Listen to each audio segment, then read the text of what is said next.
So, decarbonising York. How do we decarbonise a community like York? One of the major causes of carbon emissions is domestic heating. At the moment, many people use gas boilers. The government has muttered about replacing them, possibly with heat pumps, and there are questions about how practical, how effective, and how expensive they may be. It's also suggested that we might be looking at hydrogen to feed hydrogen into the gas system, and hydrogen, of course, burns without emissions, although there are questions about where the hydrogen comes from and how that might create emissions. But there are alternatives. On my panel today, first of all, I'd like to welcome Peter Garfoth from Toledo in Ohio. Peter runs an international energy consultancy with offices in Brussels and in Canada. And he advises all sorts of organizations and universities and policymakers on energy and heating systems across North America and in Europe as well. Kenneth Campbell is director of the Energy Efficiency Awards, and he works very closely with the tradesmen, the specialists, and the industry who install insulation and who indeed will be responsible for putting in the infrastructure that we will need to change and to decarbonize our heating systems. Our third member is, as far as I know, in Gozo near Malta, but he's not actually come in yet. That's Andy Walker, Director of Shore Insulation. I hope he will join us. If not, he's sent us some slides, so we can probably go through that. Andy is an author of the Haynes Manual of Home Insulation. And his philosophy, I think, is once you've got the energy, don't let it get away. But I'd like to start off, please, by asking Peter Garfoth to talk to us about district energy as an alternative to the heating systems that we use now. Peter. Thank you very much, Anthony, and good morning, everybody. And greetings, or good afternoon, everybody. Greetings from 10 o'clock in the morning from Toledo, Ohio, on the west end of Lake Erie. I want to very quickly run through the roles of efficiency in district energy, and I've intentionally sort of stolen a little bit on the edge of efficiency because it's impossible to talk about district energy without talking about efficiency. So we're going to focus on one couple of principles. Firstly, you'll see these pictures are not there by accident, because when we talk about decarbonizing a city, we have to think of the city as the object, not the individuals or the individual buildings or the individual pieces of the buildings. It's very easy to get lost in the detail and forget the goal of decarbonization is the total city performance, not any one piece of the puzzle, although of course all the pieces add up.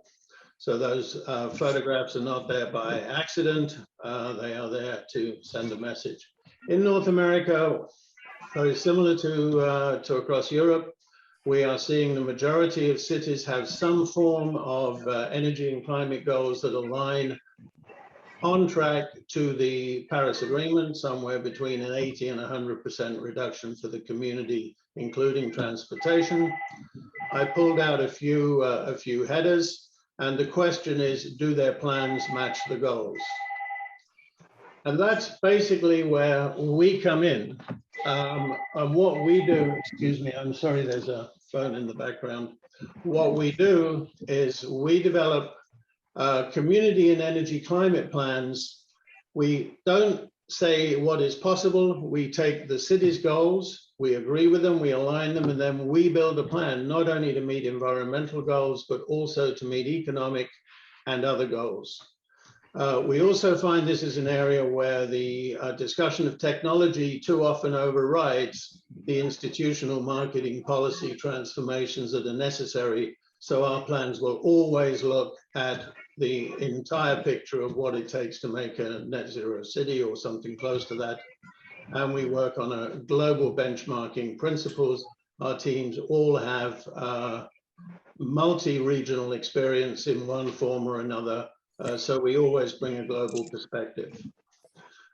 Decarbonising any city, this is an example from the city of Brampton in Ontario, 650,000 people, relatively fast growth.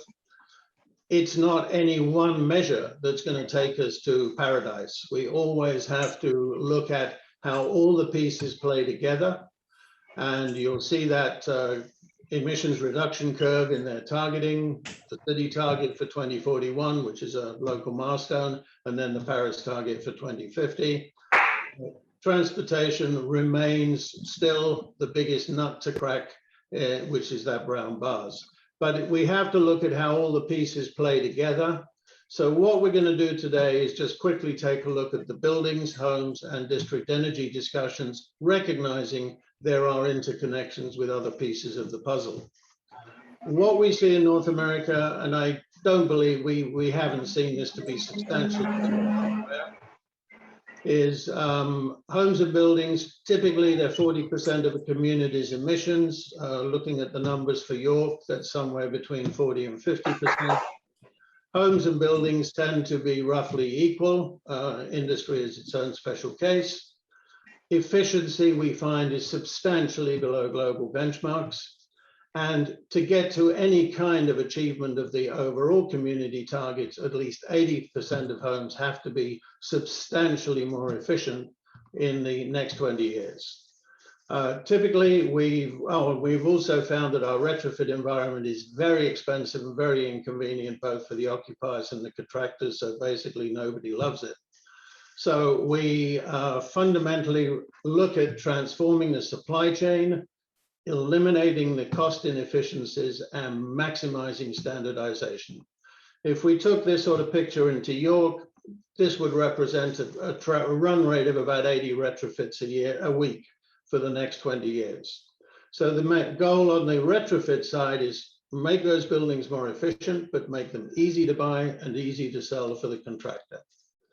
Then we come to the heating supply. So I'll just repeat, envelope efficiency is always the first priority. So a nod to the other colleagues in the room relative to the importance of efficiency, high efficiency windows, lighting, appliances, and so on. Efficiency is always first priority. Then we generally find our recommendations fall into two categories. In the low density areas, of which there are a lot of, those of you familiar with North America, you've got a lot of low density housing and commercial property. Frankly, a pathway to some form of heat pump supplemented with solar thermal and induction heating is the obvious technical recommendation. And then that requires its policy and building permitting and everything else. And it should be an option in your retrofits. In the medium and high density areas, and relative to the different morphologies of cities, a lot of UK cities will classify as medium to high density, even in their local context would be considered lower density. Then we generally recognize district energy as a more powerful and more cost-effective mechanism to get to near net zero heating services. Obviously, once you start crossing property lines, you have to create some form of thermal utility. Could be a co-op, could be a municipal utility. There's many ways to get there. And the other good news is around the world, there are hundreds of community scale systems serving well over 350 million customers. A large percentage of those in Europe, but increasingly.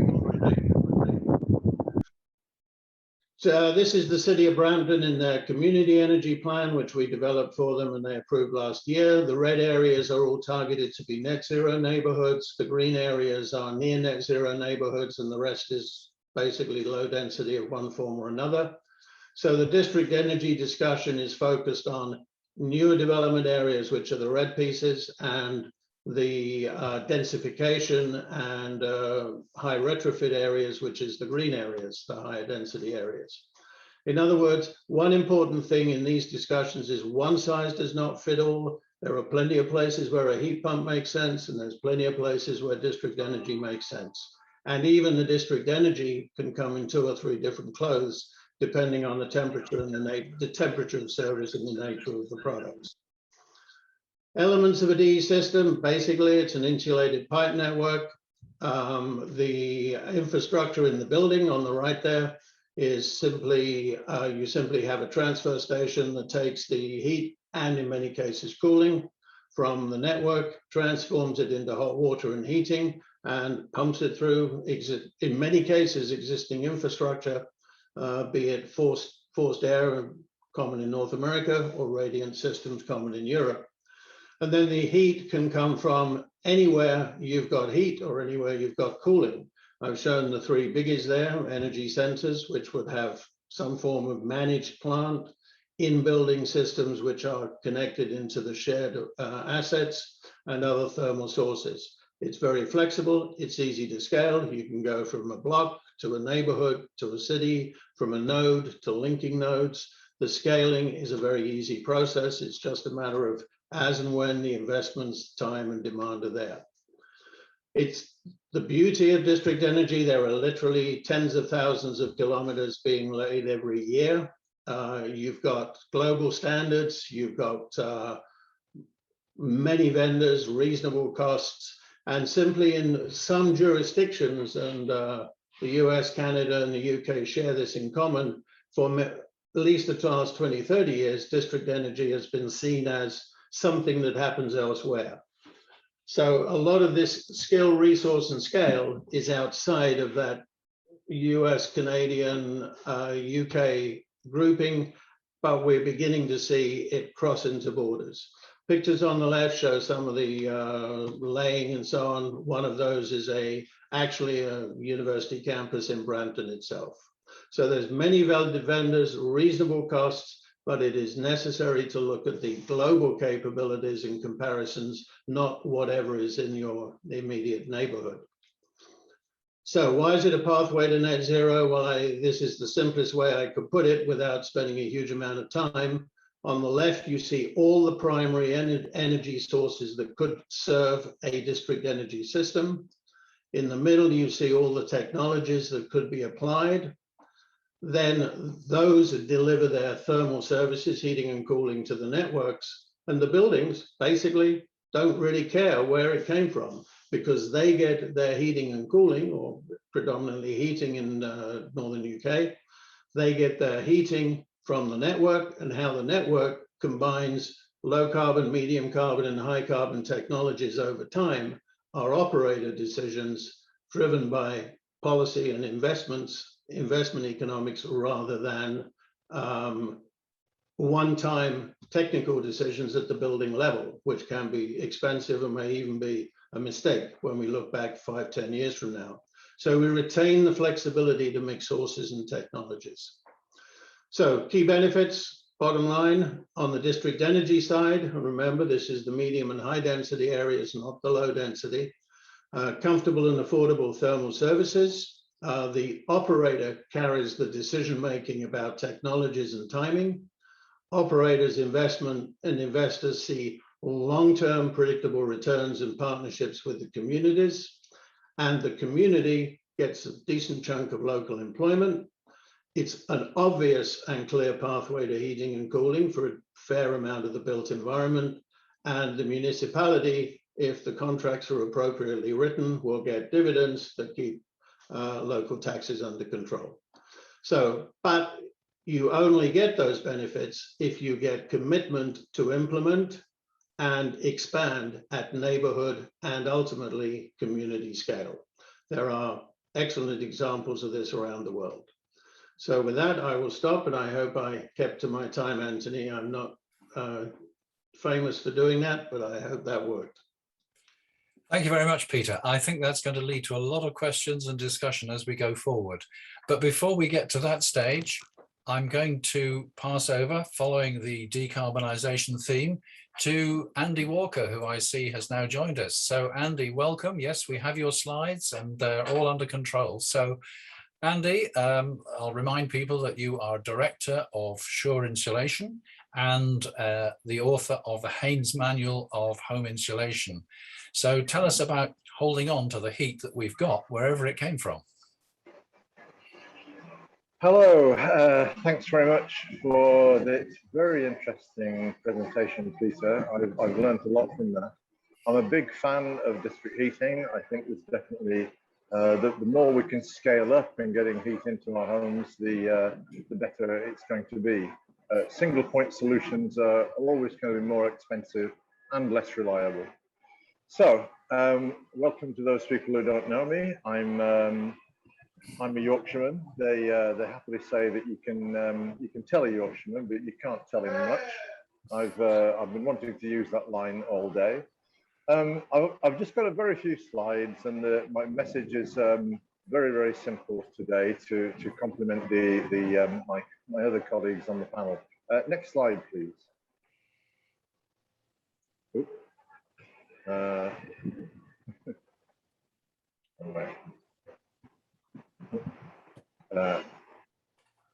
Anthony, that's it. Somebody could just give me the next slide. Is that possible? There we are. Perfect. Okay, well, a very simple statement that I'm making here. The conservation of energy is cheaper, quicker, and easier than creating and distributing energy by any means, any other means. And it's just a nonsense to be making lots of energy and pouring it into leafy homes and buildings. It's just going to get out in the atmosphere, and nobody gains from that at all. And we don't even get warm homes out of all this energy.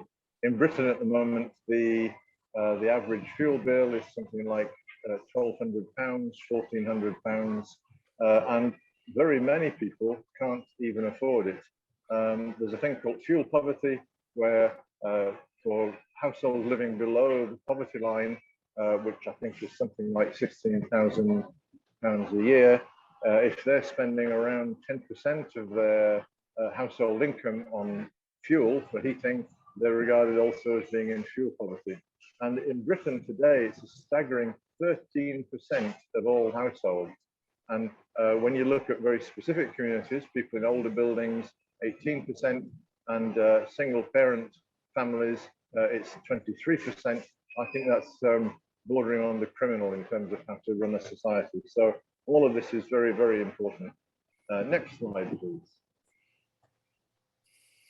Okay, so carbon emissions from buildings, different people will argue different percentages, but it's a very high proportion, and unless we can get carbon emissions from buildings under control, we're just never going to get to zero carbon. So it's got to be a huge priority. I think if we click on this now, so either next slide or next click, please. There we go.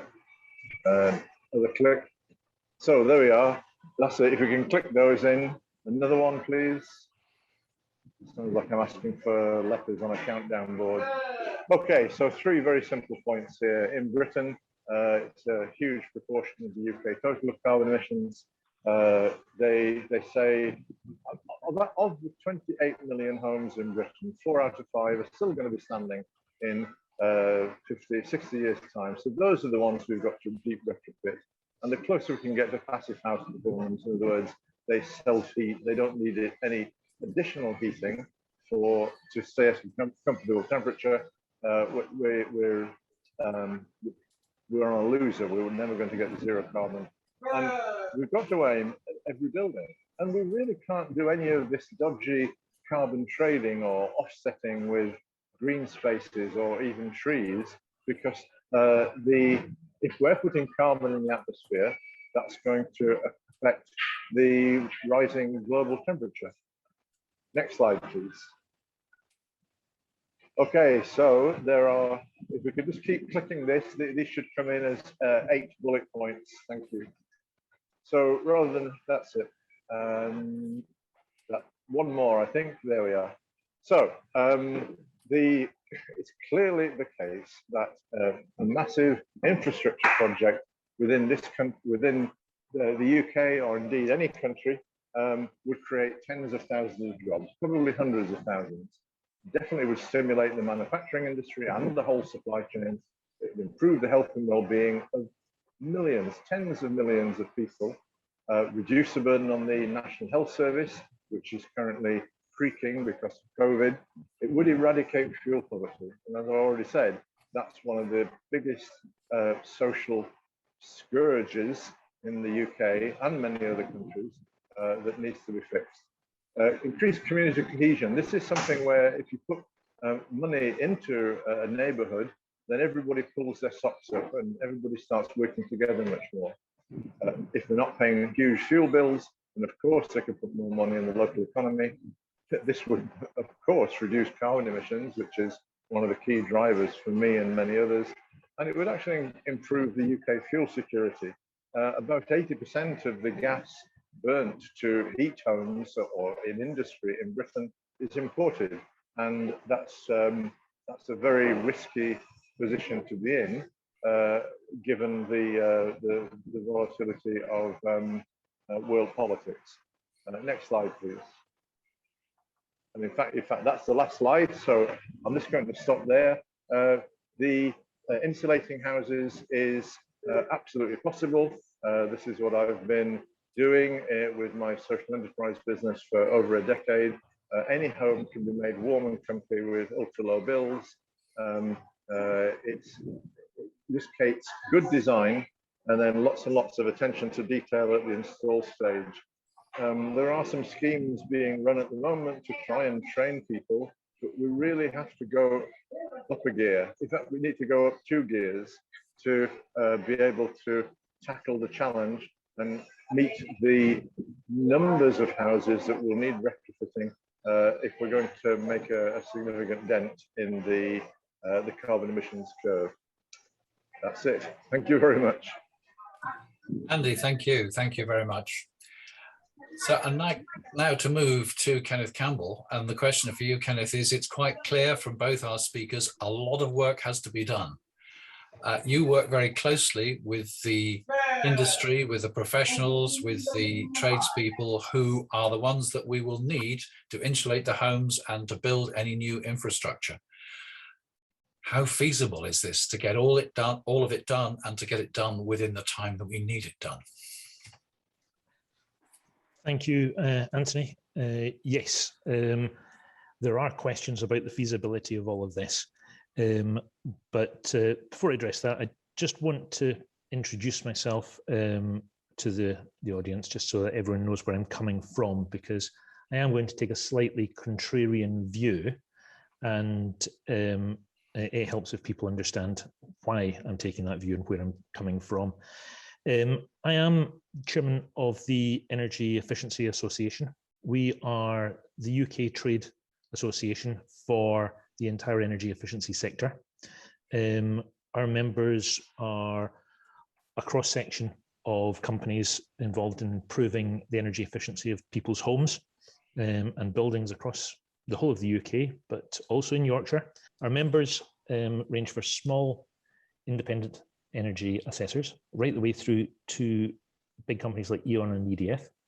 And our role is, unlike a lot of trade associations, we are not involved in the political lobbying or campaigning for change. So we're not here to tell people or tell government to change to become more energy efficient. We're here to help the industry and to help the community, because we're a community interest company. We're here to help you find the solutions that you need so that you can work together with the businesses that can help you make York more energy efficient. Our big concern is that the society is not left behind when people start talking about decarbonisation. Tackling decarbonisation is something that the government has put forward some very clear aspirations on, but its plans are still in the works. We have been waiting for the government's full energy efficiency strategy and decarbonisation strategy for over 2.5 years now. It is somewhat running behind, but it has been promised that it will be here by October. But we still wait. In the meantime, the government has rolled out a number of schemes, such as the Green Home Grant Scheme. They've introduced a number of policies through continuations and changes to the energy company obligation schemes. There's changes to the renewable heat incentive to become the Clean Homes Grant. So we have got policy coming through, we've got activity coming through from government, we've got a direction that they want to go in, but there's a concern that that is only going to be more costly to people that can't already afford to heat their homes.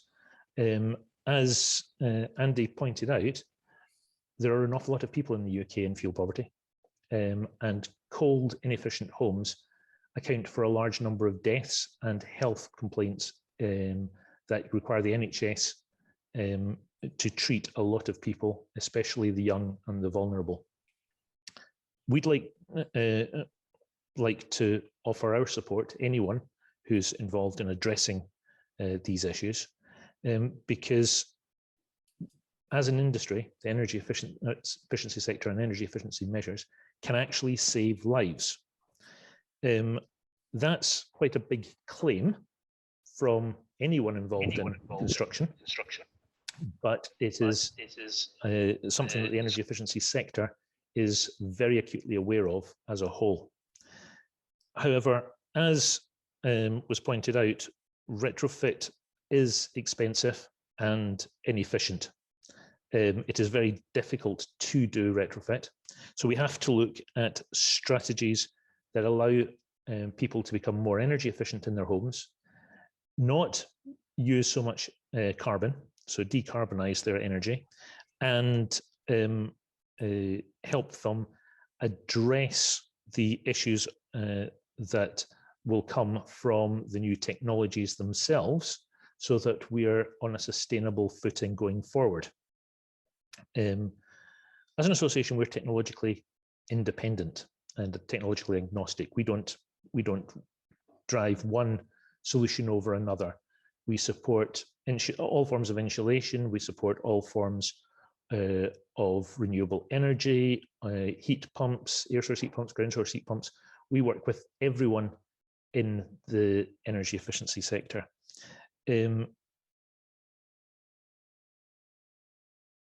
However, there are challenges that come from certain technologies. When we're looking at the decarbonisation of heat, and you're looking at district heating systems, traditionally district heating systems in the UK have been powered through central boilers and carbon-based heating systems. Obviously, as we decarbonise those heating systems, the decentralised district heating networks become viable and a useful way of saving energy and reducing our carbon emissions and moving down the pathway towards net zero. However, we also have the issue where, with the government's strategy on individual heating systems in homes moving to electric, as people move to electric heatings, the place for district heating systems pumping hot air or hot water in and out of people's homes becomes a logistical question of is the building industry and the architects, the building designers, building engineers, are they preparing to do that, or are they taking out the infrastructure, the pipeworks, the central heating systems from homes in order to put in electric heating panels? We're seeing that more and more. So you're seeing the move away from plumbing, for want of a better term, to electrical wiring. We're also seeing the industry, which has some fantastic people in it, is way too small for the ambitions that the government is creating with their net zero, the push towards net zero. We would love to see the industry step up and meet the targets that the government is setting. But for numerous years and decades even, there has been a lack of investment in this country in training and skills for the energy efficiency sector in particular, but in many other sectors as well. We have therefore got a situation where we have a shortage of skilled labour within the workforce. And we're seeing that from installers. I'm sure Andy can speak to this as well. We're seeing that the industry wishes to meet the targets that are being set. They wish to take on the challenge and grow, but we don't have enough training organizations. We don't have enough courses running. We don't have enough funding for training and skills. And we haven't trained enough people over the last 20 years to fill the skills gap that now exists within the sector. So there is a catch-up situation where the industry is trying to train as many people as possible, but the more time that's spent training people to the correct standards, the more delays there are in actually being able to deliver, because we can't get started until we have the workforce that is up to speed and up to skills. The government seems to recognise this, and the government has been talking about putting more money into training and skills in this sector especially, and we warmly welcome that. But it's something that we need to look at, because training and skills occur in different places. So the training and skills in Yorkshire are patchy, to put it as gently as I possibly can. There are some areas where currently there are no installers anyway that are trained to sufficient standards to be able to do the work.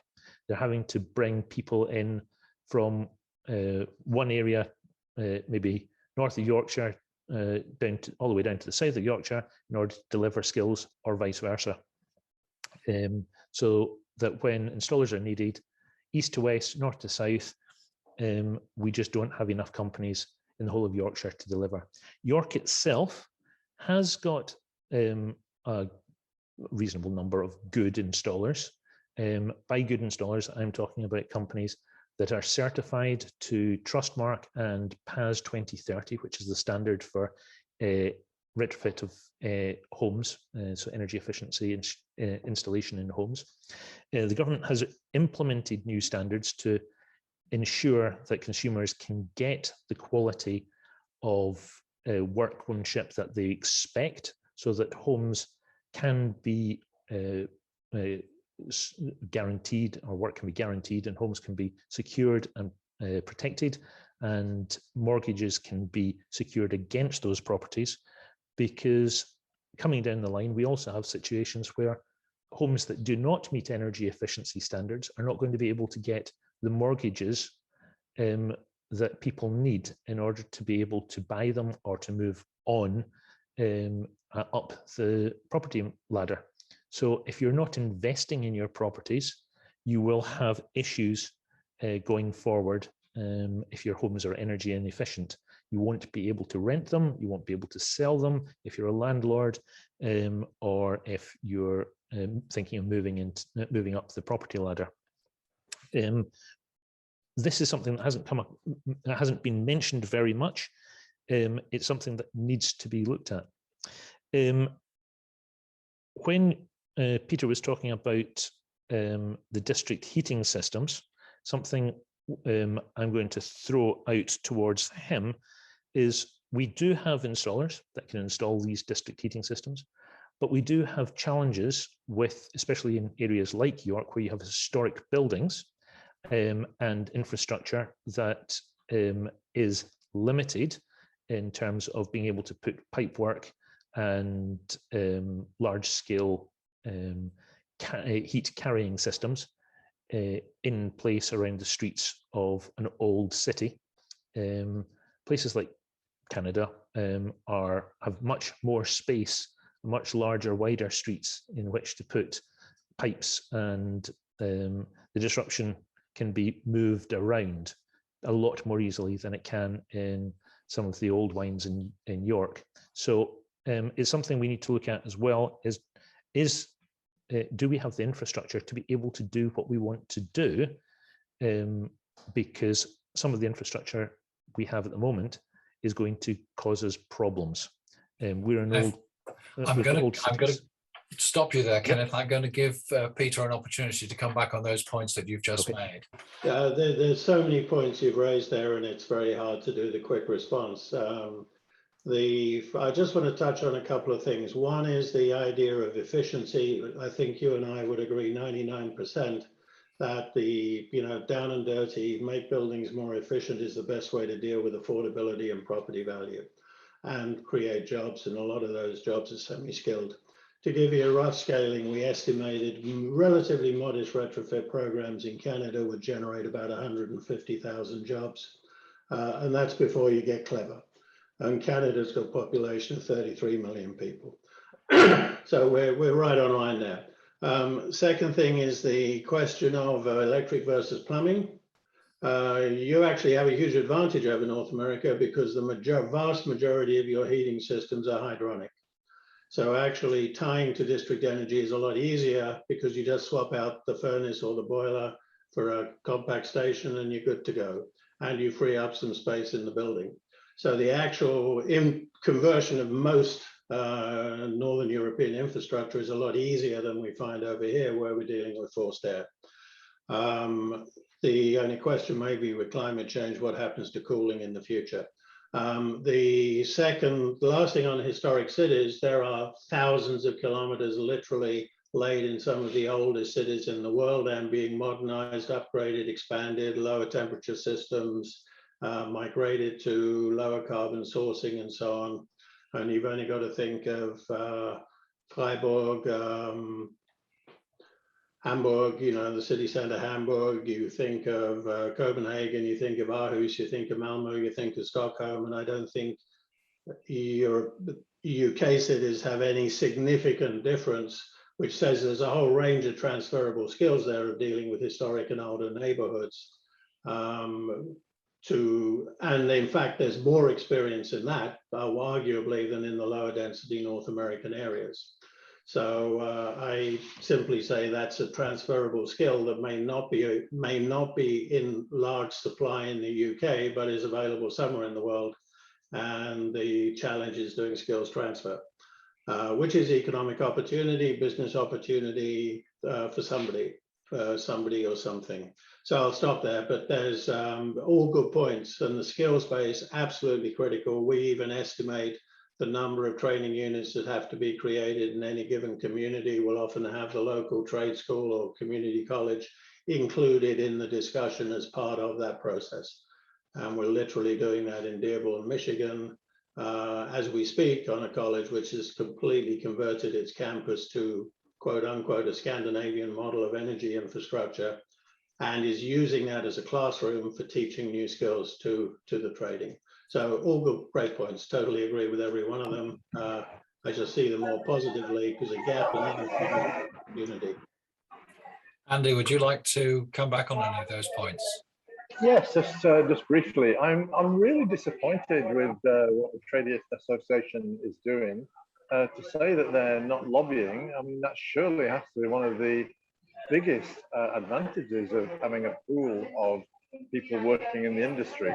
The current government, in fact, successive governments, have absolutely failed to produce policies and the appropriate funding to make the changes that we need.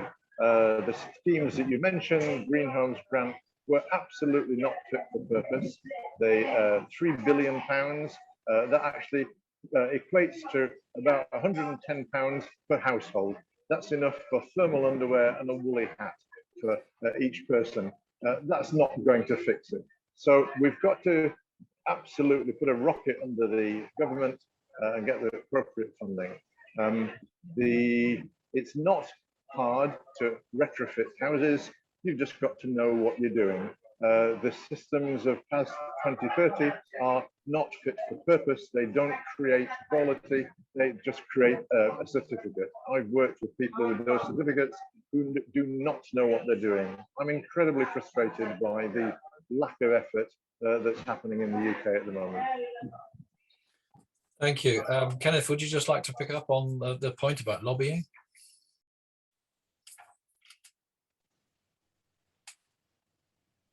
I'm happy to pick up on that. The only reason we don't lobby is because we're not allowed to. We're a community interest company. community interest companies are not allowed to lobby. It's as simple as that. Our community interest companies, we did originally want to put lobbying in our objectives, and we were asked to take them out by the community interest regulator. So we're not allowed to lobby. We get all your points. It does actually have one benefit, which is that because we're not lobbying, we're not seen as a threat to policy. So we do get an advantage in that we are in discussions at a quite deep level with BEIS, and they provide us with information to get out to the industry. So we work with the industry to try and make sure that it is fully informed as much as possible, so that whatever the government policy is, the industry can succeed. And that's our focus, is trying to help the industry succeed regardless of whatever mistakes that government makes. Thank you. Well, we have a question from the audience now. Claire Copeland says, what top 3 things would you each like to see in the government's long-term overdue heating strategy for buildings? Who'd like to start on that one? All right, Andy, you can start on that one.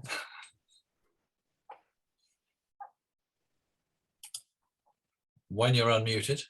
When I'm unmuted, now I'm unmuted. What a great question, Claire. Thank you very much. It's almost a plant. It's really, really obvious what the government have to do. They have to recognise the climate emergency and put all their effort into reducing carbon emissions. We need to cancel all the capital projects that are not directly contributing to carbon emission reduction. So stupid things like HS2, airport expansion, road building, they've all got to go. We've got to properly fund the infrastructure changes to the tune of some of the 10 or 20,000 pounds per home. That's 400 or 500 billion pounds. Sounds like a lot of money, but it's quite easier when one of their mates with a bank or an airline is struggling. And finally, tell the truth. Actually, tell everybody in the country it's super important to reducing carbon, changing our habits. Thank you. Thanks. Peter, how does the regulatory environment, the governmental policy compare between the UK and your experience in Europe and North America? Depends where you want to go, because obviously you have a very strong provincial and state variation. So it would be unwise to give a broad answer. I'd like to just add to a couple of points in the policy side. I think the skills thing that Ken raised is critical. So I don't want to repeat what Andy said, because that's sort of more focused on local dynamics. But I think the skills area, anything, the combination of industry, communities, and regional and national policy can do to increase the skill resources is super critical. We can't even keep up with today's reality as opposed to the transformed energy picture. Secondly, let's go there. Carbon tax. A carbon tax is a very powerful mechanism. Canada's and some US states are already in the $30 to $40 range, and you have a federal policy in Canada targeting to get up to around 170 Canadian, so 100 euros. So in other words, you are, and it drives behavior, there's no question. Is it the magic bullet? No, but it's certainly a piece of the puzzle, some form of cost of carbon, cost of emission. Kenneth, I cut you off earlier. Sorry, would you like to come back? I agree with Andy and Peter, to be fair. I'd like to see a properly thought through, workable strategy. That's it. Mm-hmm. That is all what the industry wants, a proper workable strategy. At the moment, we have schemes that are a little bit here and there, a little bit disjointed. We have focus on certain types of property because they're low-hanging fruit. It's easy to address them. The government can get quick wins by addressing those those specific properties, like in more rural locations, off gas grid. So there's a little bit of investment going in there at the moment, but we need to have a much bigger plan in place for how we address the decarbonisation of the whole of the UK housing market. It is a major issue, but we've also got to accept that it's not going to be cheap. It's got to be paid for somehow, and we've got to raise the money in a way that doesn't cause people to be forced into fuel poverty, and that is a big concern.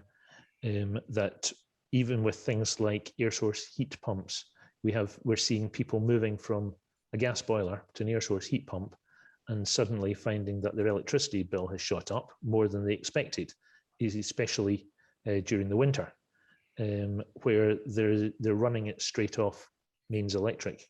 Air source heat pumps are great.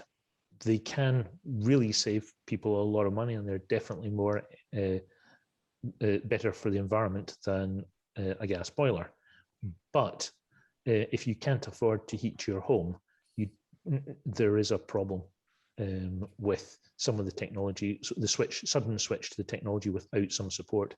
So what I'd like to see is a thought through strategy that allows support for people that are in fuel poverty, to make sure that their homes are wrapped properly, so insulated properly, and then heated properly, so that we don't have people that are struggling as it is being tipped over the edge.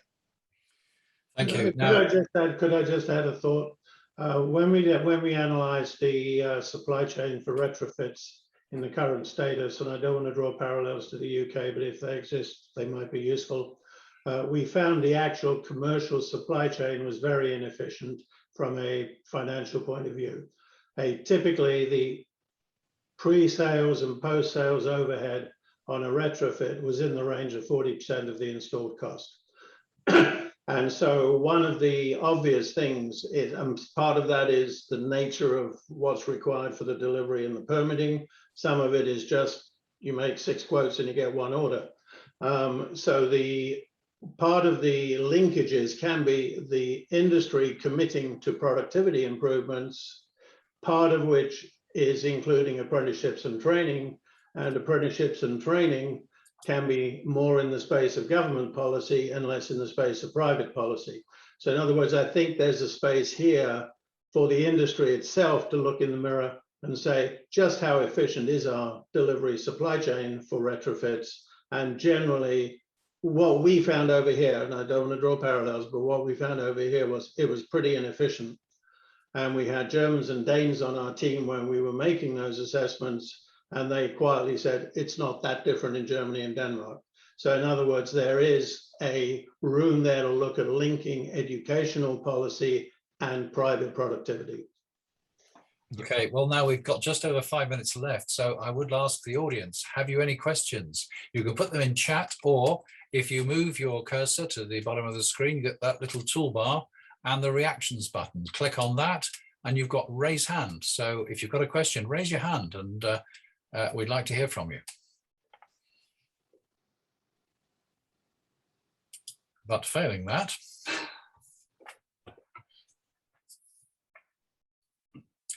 any other thoughts that our panel would like to add while our audience are digesting what they've heard? Peter. I want to add one thing. We've talked a lot about home and building efficiency. I think we need to get more comfortable with the language of neighborhood efficiency. An efficient neighborhood gives you slightly different answers than an efficient building. And you don't burden the individual building with all of the effort and decision-making and investments to be efficient, when some of that could be however shared, a community cost as opposed to an individual cost. So I think we need to change our language and say our goal is to build efficient neighborhoods, not efficient buildings. I would agree with that, Peter. And I would just say, just as a case study, some of the area-based schemes that have been run out by the local authorities and councils in England have been very successful, and Scotland as well. Looking at the Highland Council, some of the area-based schemes being run by Highland Council have been exceptional, and they've made a huge difference. So yeah, area-based schemes looking at whole neighbourhoods and districts really can make a difference. Could I ask a couple of questions, please? I can't find a way to put my hand up, I'm afraid. This is Claire Douglas. Yes, please. Yes. Hi, sorry about that. I'm just interested in the heat source pump problem running off mains electricity. Have you got any examples of where solar panels, PV, has been put in, therefore, to provide the electricity for the heat source pump or some other method of local production? And then around skills, are there any good examples in the UK of where a local authority has taken the everything by the scruff of the neck and produced a good skills and training programme around these issues? Thank you. Right, I think I'll ask Peter to pick up on the heat pumps, and then Kenneth, perhaps you'd like to talk about the skills. I'll do the quick version. Anytime we recommend in a low density area, remember we always differentiate low and medium and high. In a low density area, we always recommend efficiency measures first, get the demand down. Heat pumps supplemented by, wherever possible, as much on-site solar thermal and solar PV in those neighborhoods. In other words, mitigate. And remember, if you're any background in North America, we got the cheapest natural gas on the planet. So it is not an easy step to go from natural gas to electricity on the heating side. And it's tricky in the UK. It's even worse over here from a ratio point of view. So always maximize efficiency, as much on-site solar thermal and solar PV as you can get, and minimize the use of induction supplementary heating, because that's what kills you on the electricity bill in the cold weather. And again, we're places where it gets to -40.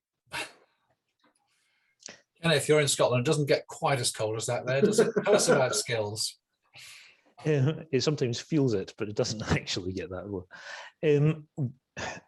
There are a number of councils that are doing some very good stuff around skills and training. I would say probably nearest one to you that's got some good case studies would be Hull. Hull has done some really interesting stuff recently. There's also in the West Midlands Energy Hub, or the Midlands Energy Hub, has been running skills and training for the Green Home Grant and for a couple of other decarbonisation programs for the government. They're controlling them, although they're running them out nationwide. The Yorkshire and North East Energy Efficiency Hub, Energy Hub, is not fully up to speed. They've had a change of personnel recently, and they've only got an interim person in running that at the moment. So that whole area from Newcastle all the way down to Sheffield is suffering a little bit from lack of leadership and support for the councils through the Energy Hub. But I would say the Energy Hubs have got access to training and skills.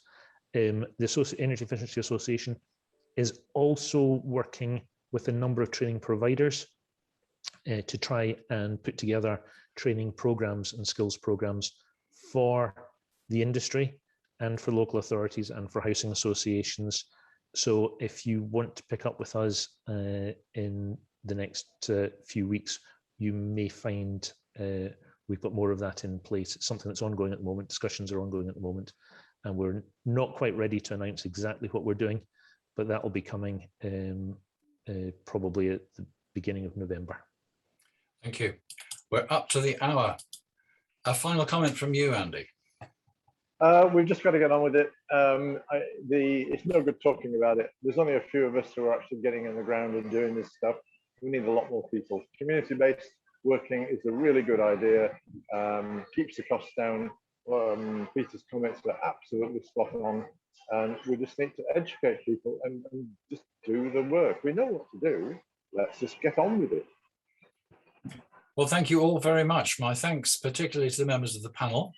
My thanks to Binal Sojani, who's been there in the background as Zoom master, making sure everything works, and it has all worked. Thank you very much, Binal. And thanks to you in the audience for joining us, and I hope you found it interesting. Once again, thanks to all. Thank you for attending, and goodbye.